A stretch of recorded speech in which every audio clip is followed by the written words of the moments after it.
Hello everyone and welcome to study with Sunil. देखिए दोस्तों, reasoning के क्वेश्चन आंसर के बारे में अपन इस लेसन में बात करेंगे। तो बिना वक्त को देखिए लेसन शुरू करते हैं अपन। प्रत्येक शब्द में प्रत्येक अक्षर का केवल एक बार उपयोग करके OWH अक्षरों से कितने सार्थक अंग्रेजी भाषा के शब्द बनाए जा सकते हैं। 3 लेटर का आपको प्रयोग करना है OWH, और प्रत्येक शब्द में प्रत्येक अक्षर का प्रयोग करना है आपको, और कितने अर्थपूर्ण शब्द बनाने हैं ये आपको बताना है। कोई नहीं, 1 2 3। देखिए OWH, तो एक तो इन दिनों में काफ़ी चर्चा में रहा था WHO, वर्ल्ड हेल्थ ऑर्गेनाइजेशन, विश्व स्वास्थ्य संगठन। एक तो ये अर्थपूर्ण बन जाएगा। दूसरा बनेगा HOW, हाउ यानी कैसे। 2 अर्थपूर्ण शब्द बनेंगे। इसके अलावा तीसरा अर्थपूर्ण शब्द इससे नहीं बनेगा। तो 2 ऑप्शन थर्ड क्या हो जाएगा, इसका आंसर हो जाएगा। उस संख्या युग्म का चयन करना है जिसमें 2 संख्याएं उसी प्रकार से संबंधित हैं जिस प्रकार से दिए गए युग्म में 2 संख्याएं संबंधित हैं। यानी कि 17 का जो संबंध 41 के साथ में है, वही संबंध नीचे चारों संख्याओं में से किसी एक में है। कौन से में है वो आपको बताना है। तो ये 17 का 41 के साथ में संबंध क्या है, पहले तो आपको वो पता होना चाहिए। 17 का 41 के साथ में क्या संबंध है। यहाँ पर अगर आप अंतर निकालने की कोशिश करेंगे या कुछ जोड़ने की कोशिश करेंगे तो देखिए ये गलत है, ऐसा नहीं होगा। अगर आप ऐसा सोचेंगे कि ये किसी वर्ग के करीब है तो देखिए ये वर्ग के करीब नहीं है, तो ऐसा भी नहीं होगा। इसमें होगा 17 × 2, तो 17 दूनी 34, और 34 के बाद में 7 ऐड किया इसमें, तो यहाँ पर कितना आया, 41 आया। यानी पहली संख्या को 2 से मल्टीप्लाई किया है और 7 ऐड किया है, तो 41 अगले वाली संख्या आ गई। उसी तरीके से देखो ये 19 है, इसको 2 से मल्टीप्लाई किया, उसके बाद में इसमें 7 जोड़ दिया, तो गुनी दूनी 38, और 38 में 7 जोड़ेंगे तो कितना आ जाएगा, 45 आ जाएगा।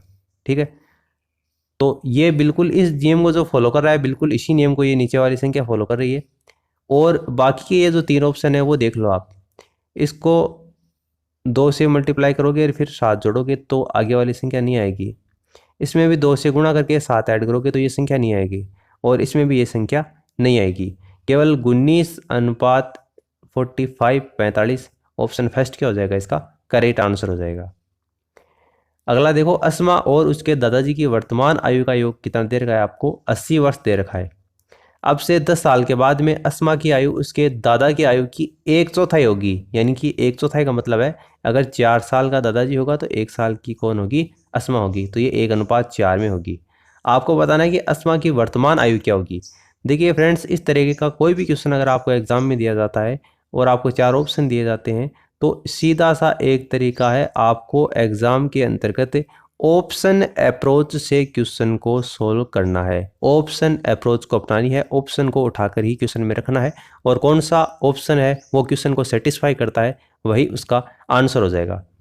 देखिए सबसे पहले तो आपको 12, 10, 16 और 20 इनमें से देखिए अस्मा और उसके दादाजी की वर्तमान आय का योग 80 वर्ष दे रखा है। अगर आप पहला ऑप्शन लेते हैं 12 वर्ष, अगर 80 वर्ष है, अस्मा की आपको पूछिए, अगर ये अस्मा है, ये इनके दादाजी हैं, अगर अस्मा की आयु 12 वर्ष होगी तो उसके दादाजी की आयु 80 में से 12 माइनस कर दोगे तो 80 में से 12 घटाओगे तो 68 हो जाएगी। उसके 10 साल के बाद में 68 के 10 साल के बाद में ये हो जाएगी 78, और ये 10 साल बाद में हो जाएगी 22। अब आपको दे रखा है आगे अस्मा की आयु जो है उसके दादा की आयु की 1/4 हो जाएगी। क्या इनका अनुपात 1:4 आ रहा है। देखिए 22 चौक 88 होता है, यहाँ पर 78 दे रखा है। इसका मतलब ये 1:4 अनुपात नहीं आता। इसका मतलब 12 वर्ष है वो इस क्वेश्चन को सेटिस्फाई नहीं करता। अगला देखो 10 वर्ष दे रखा है। अस्मा, ये अस्मा हो गई, ये उसके दादाजी हो गए, इनकी आयु का टोटल 80 दे रखा है। अगर अस्मा 10 की है मतलब इसका मतलब इसके दादाजी हैं वो 70 वर्ष के हैं, तभी तो इन दोनों की जो टोटल होगा वो 80 वर्ष होगा। अब 10 साल बाद की बात हो रही है, तो ये 10 साल बाद में 80 के हो जाएंगे, अस्मा जो है वो 10 साल बाद में 20 की हो जाएगी। अस्मा की आयु उसके दादाजी की आयु की 1/4 हो जाएगी। क्या ये 1/4 हो रही है। देखिए 0 से 0 कट गया, 2 एकम 2 और 2 चौक 8, बिल्कुल हो रही है। अस्मा की जो आयु है वो उसके दादाजी की आयु की 1/4 यानी कि 1/4 यहाँ पर हो रही है। 10 अगर अपन अस्मा की आयु मानकर चलते हैं तो 10 वर्ष क्या हो जाएगा, इसका आंसर हो जाएगा।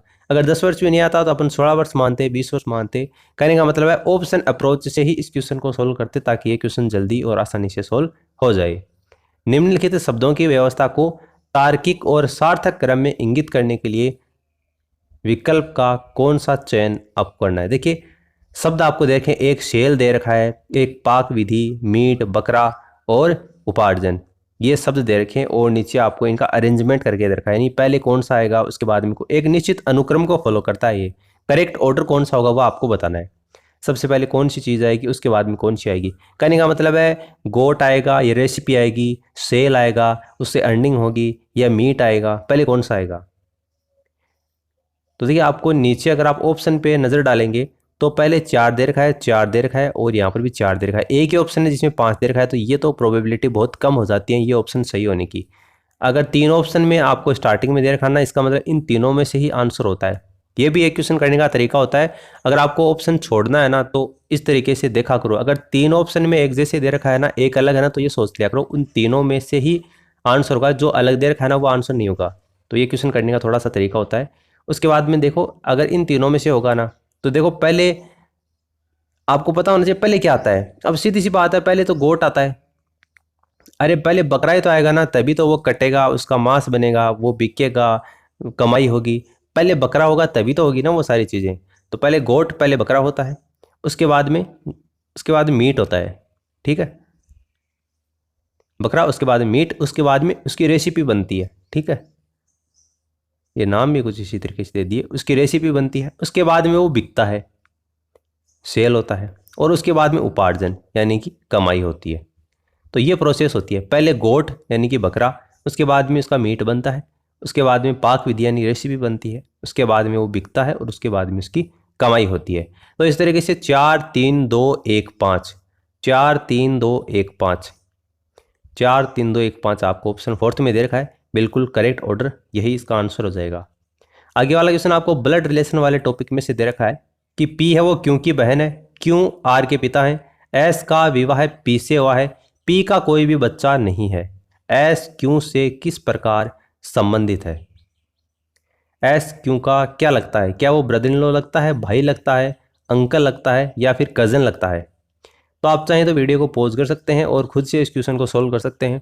इसका आंसर मैं आपको बता देता हूँ। देखिए पी क्यू की बहन है, पी क्यू की बहन है, इसका मतलब पी है वो तो बहन है, इसका मतलब ये तो नेगेटिव कर दिया। क्यू का अभी तक हमें पता नहीं है, क्यों है प्लस है या फिर माइनस है, कहने का मतलब है वो आदमी है या फिर औरत है। उसके बाद देखो क्यों आर के पिता हैं, क्यों है वो पिता हैं, किसके पिता हैं, आर के पिता हैं। अब पता चल गया कि क्यों है वो पॉजिटिव हुआ क्योंकि क्यों क्या है, पुरुष है। आर का पता नहीं है। एस का विवाह है पी से हुआ है, एस का विवाह है पी से हुआ है, पी से विवाह है हुआ है किसका, एस का। पी तो पहले से ही लड़की है, इसका मतलब एस क्या होगा, लड़का होगा। पी का कोई बच्चा नहीं है, पी का कोई बच्चा नहीं है, ठीक है, इन दोनों का कोई बच्चा नहीं है। एस क्यों से किस प्रकार संबंधित है, ये एस है, इसका संबंध इस क्यों से किस प्रकार है। देखो पी है वो एस की क्या है, बीवी है, और क्यों है वो पी का क्या है, भाई है, ठीक है। अगर क्यों पी का भाई है और पी है वो एस की बीवी है, तो बीवी का भाई क्या हो गया, साला हो गया, साला यानी कि ब्रदर इन लॉ। अरे क्यों जो है वो एस का साला ही तो हुआ ना, ब्रदर इन लॉ हो जाएगा। ऑप्शन फर्स्ट क्या हो जाएगा, इसका आंसर हो जाएगा। निम्नलिखित 4 संख्या युग्मों में से 3 संख्या युग्म तो एक निश्चित तरीके से एक नियम को फॉलो करते हैं इसलिए वो समान है, और एक संख्या है वो भिन्न है। कौन सी भिन्न है, कौन सी ऐसी संख्या है जो नियम को फॉलो नहीं करती, वो आपको बताना है। थोड़ा सा क्वेश्चन कॉम्प्लिकेटेड है, इतना ज़्यादा भी नहीं है, अगर आप सोचते हैं तो ये क्वेश्चन कर सकते हैं। देखो यहाँ पर आप देखोगे तो थोड़ा सा आपको आइडिया लगना चाहिए। ये 1 दे रखा है, ये 2 दे रखा है, उसके बाद देखिए 2 दे रखा है, 9 दे रखा है, फिर 4 है और 65 है। इन दोनों में से तो आपको भले ही पता ना चले, लेकिन इसको देखने से आपको थोड़ा सा ये आइडिया लग गया होगा कि 4 का और 65 का क्या संबंध है। अब देखिए 4 का स्क्वायर 16 होता है और 4 का क्यूब जो होता है वो 64 होता है। कहने का मतलब है अगर 4 का क्यूब करेंगे उसमें 1 जोड़ेंगे तो कितना जाएगा, 65 यानी कि 65 आ जाएगा। अब आपको ये पता है कि 2 का स्क्वायर तो 4 होता है और 2 का क्यूब कितना होता है, 2 का क्यूब 8 होता है, और 8 में 1 जोड़ेंगे तो कितना आ जाएगा, 9 आ जाएगा।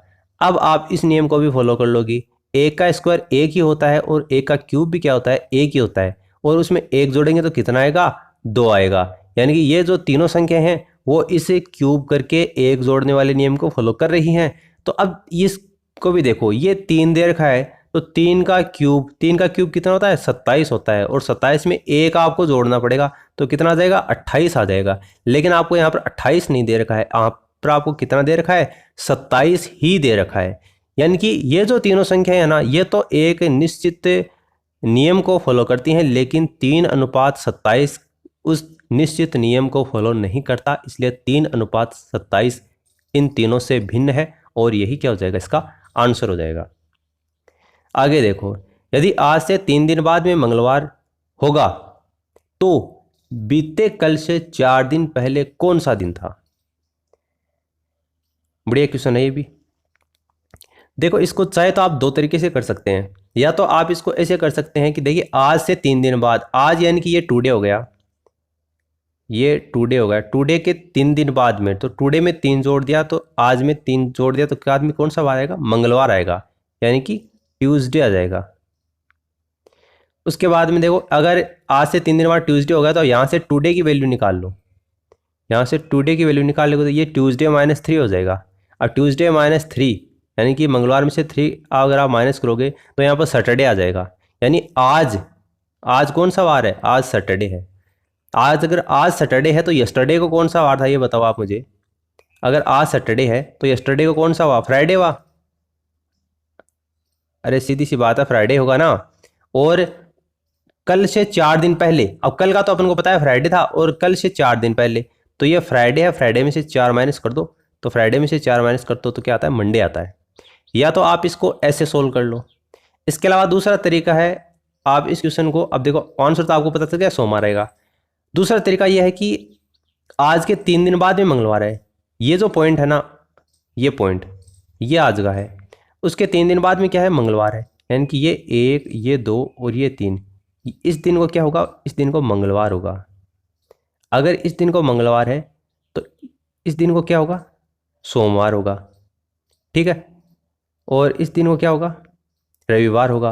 कहने का मतलब है, आज अपन कहाँ पर खड़े हैं? आज अपन सैटरडे खड़े हैं, शनिवार पर खड़े हैं। आपको पूछा है कल से 4 दिन पहले कौन सा वार, तो ये तो कल हो गया।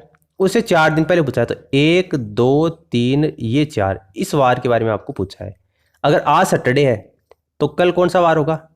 अरे सैटरडे से पहले शुक्रवार हो गया, शुक्रवार से पहले गुरुवार हो गया, गुरुवार से पहले बुधवार हो गया, बुधवार से पहले मंगलवार हो गया, और मंगलवार से पहले ये दिन जो पूछा था, मंगलवार से पहले कौन सा आता है? सोमवार आता है। तो ये सोमवार हो गया। ऑप्शन 3 क्या हो जाएगा? इसका आंसर हो जाएगा। आप चाहें तो किसी भी तरीके से कर सकते हैं, आंसर जो आएगा वो इसका सोमवार ही आएगा। एक कूट भाषा का प्रयोग किया गया है यहाँ पर, और नेटवर्क को GVM DPIL के रूप में लिखा जाता है। तो इसी कूट भाषा में ALMIRAH को कैसे लिखा जाएगा? देखो इस क्वेश्चन को, यहाँ पर अगर आप इनकी नंबरिंग लिखते हो, 14 बाद में इसकी 5 लिखते हो, और इसकी 20 लिखते हो, W है वो 23 पर आता है, O 15 पर आता है, R 18 पर आता है, K है वो 11 पर आता है। उसके बाद में इसको करते हो तो देखिए, G है वो 7 पर आ जाएगा, L है वो V 22 पर आ जाएगा, M है वो 13 पर आ जाएगा, और D है वो 4 पर आ जाएगा, P 16 पर, I 9 पर, और L 12 पर। ये लिखने के बाद में आप इसको करोगे तो देखिए, यहाँ पर 14 दे रखा है और यहाँ पर 7 है। उसके बाद में यहाँ पर 5 दे रखा है और यहाँ पर 22 दे रखा है। 5 का और 22 के बहुत ज़्यादा डिफरेंस हो गया। उसके बाद में अगर आप देखते हो तो यहाँ पर 20 दे रखा है और यहाँ पर 13 दे रखा है। उसके बाद में यहाँ पर 23 दे रखा है और यहाँ पर बिल्कुल 4 ही आ गया। तो ये क्वेश्चन यहाँ पर सोल्व नहीं होगा अगर आप नंबरिंग लिखकर इसको करते हैं तो।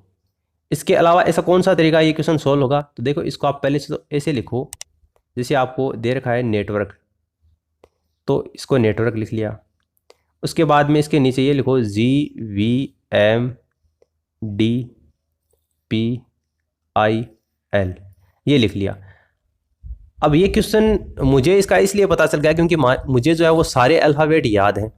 मैंने आपको अल्फ़ाबेट याद करवाने के लिए एक अलग से वीडियो प्रोवाइड करवाया रखा है। अगर आपने वो वीडियो देखा है और अगर आपको इंग्लिश के अल्फ़ाबेट सारे याद हैं तो ये अल्फ़ाबेट आपको देखते ही आइडिया लग जाएगा कि यहाँ पर देखो D है और W दे रखा है, यहाँ पर N है, M दे रखा है, G T दे रखा है, E और B दे रखा है, O L दे रखा है, काला पानी दे रखा है, इंडियन रेलवे दे रखा है।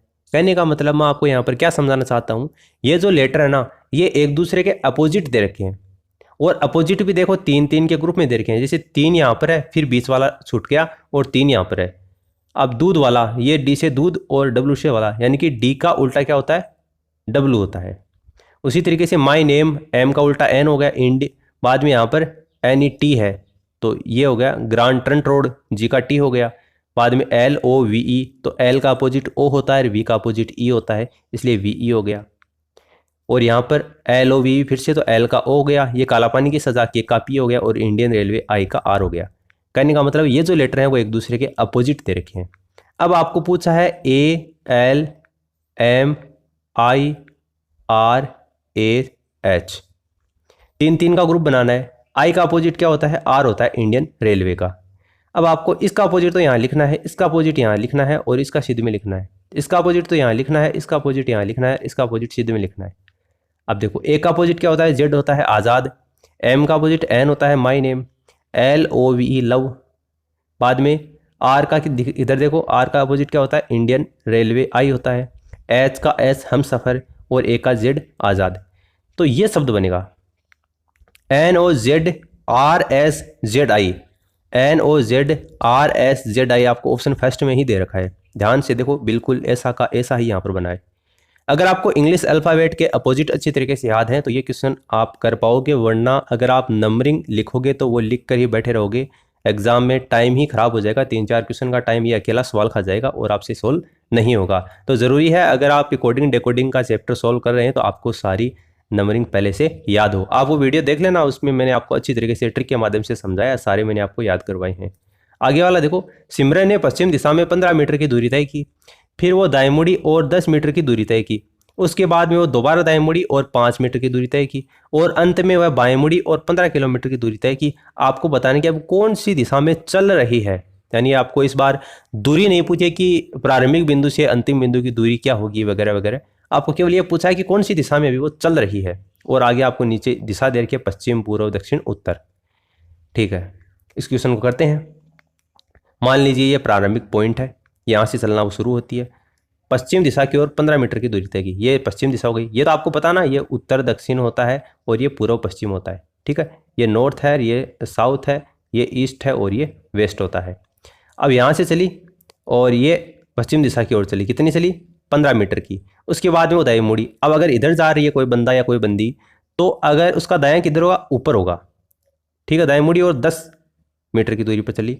अब अगर वो इधर जा रही है, उसके बाद में वो दाएं मुड़ी, अगर ऊपर इस तरफ उत्तर साइड में किसी का मुंह होगा, उसका दाएं किधर होगा, इधर होगा। कितनी चली, 5 ही चली, यहाँ पर है। उस अंत में वो बाएं मुड़ी। अब अगर इधर मुंह करके खड़ी है, इसका बायां इधर होगा, ऊपर की साइड में उत्तर दिशा की ओर। कितनी चली, 15 चली। अब किस दिशा की ओर जा रही है, ऊपर। ऊपर कौन सी दिशा है, इधर देखो, नॉर्थ दिशा है, तो ये साइड कौन सी होगी, नॉर्थ होगी। नॉर्थ का मतलब उत्तर दिशा होगी। उत्तर आपको कौन से ऑप्शन में दे रखा है वो देख लो, उत्तर आपको 4th ऑप्शन में दे रखा है, इसलिए यही इसका आंसर हो जाएगा। आगे वाला देखो, दी गई आकृति की सही दर्पण छवि का चयन करना है। जब दर्पण को आकृति की दाईं ओर स्थापित किया जाता है, दर्पण को इस आकृति के दाईं ओर रखना है, और 4 ऑप्शन आपको दे रखे हैं। देखो यहाँ पर ये है, थोड़ा बड़ा बना देता हूँ, एल, फिर बी, उसके बाद में डब्ल्यू और पी। यहाँ पर इसके दाईं तरफ ये दर्पण रखना है। मैंने आपको लास्ट वीडियो में भी बताया था, दर्पण प्रतिबिंब जब भी आपको निकालना है तो केवल एक नियम आपको ध्यान में रखना है, दर्पण से जो चीज पास में होती है उसका डायग्राम पास में बनता है, दर्पण से जो वस्तु दूर होती है वो दर्पण से दूर बनती है। केवल इतना ही आपको ध्यान में रखना है, बाकी आप सोल्व कर लोगे आराम से। अगर यहाँ पर दर्पण है तो देखो ये पी है, इसका देखो ये वाला मुंह है ना, ये वाला मुंह, ये यहाँ पर इसके दर्पण के पास में, तो ये वाला मुंह इसके पास में बनेगा। उसके बाद में ये वाली डंडी है ना, ये दूर है, इसका मतलब ये वाली डंडी यहाँ पर बन जाएगी। उसके बाद में ये डब्लू है, तो ये तो डब्लू तो ऐसा का ऐसा ही बनेगा, कोई दिक्कत नहीं है। देखो ऊपर वाला ये खुला है ना, तो ऊपर यहाँ पर भी आपको खुला ही बनाना पड़ेगा। जैसा नहीं है कि इसको उल्टा बना दोगे, जैसा कि यहाँ पर बना रखा है, यहाँ पर बना रखा है, ऐसा नहीं करना आपको, ये ऊपर वाला खुला ही बनाना है। अब आपको आइडिया लग गया होगा, देखो यहाँ पर नीचे का रखा है, ये नीचे का रखा है, ये नीचे का रखा है, एक ही ऑप्शन है जहाँ पर ये ऊपर का रखा है, तो यहाँ पर आपका सोल्व हो जाता है क्वेश्चन। लेकिन अगर आप फिर भी बनाना चाहते हो तो बना लो। आगे देखो, दर्पण के पास में ये बी के ये दोनों गुब्बारे हैं, ये दोनों गुब्बारे हैं ना, ये दर्पण के पास में, ये जो डंडी है ना ये दर्पण से दूर है। इसका मतलब ये गुब्बारे, देखिए नीचे बना देता हूँ यहाँ से, आप यहाँ देख लेना, ये गुब्बारे है ना ये इधर बनेंगे दर्पण के पास में, और ये जो डंडी है ना ये दूर बनेगी। जैसा आपको दे रखा ना वैसा ही, जो चीज़ पास में है वो पास में बनेगी, जो दूर है वो दूर बनेगी। आगे देखो एल, एल आपको, ये डंडी तो दूर है दर्पण से और ये डंडी पास है, यानी दर्पण है ना इधर, तो ये डंडी पास है ना, तो पहले ये डंडी बनेगी पास वाली, और ये डंडी है ना एल वाली, ये दूर है ना, तो ये दूर बन जाएगी इस तरीके से। देखो यहाँ पर ये रहा, ये दूर है और ये पास हो गई, इस तरीके से बना एल। बी है वो बिल्कुल इसी तरीके से बना है, डब्ल्यू है वो अपन देखें बिल्कुल इसी तरीके से बना है, और ये क्यू है ये भी बिल्कुल इसी तरीके से बना है, यानी कि इस तरीके से बनेगा। ऑप्शन डी क्या होगा इसका आंसर होगा। जो चीज़ दर्पण के पास में है वो पास बनानी है, जो चीज़ दर्पण से दूर है वो आपको दूर बनानी है। बिल्कुल दर्पण प्रतिबिंब है वो आपका सही हो जाएगा। उम्मीद है आपको इस वीडियो से कुछ ना कुछ क्लैरिटी मिली होगी। This is the end of the video and thanks for listening. God bless.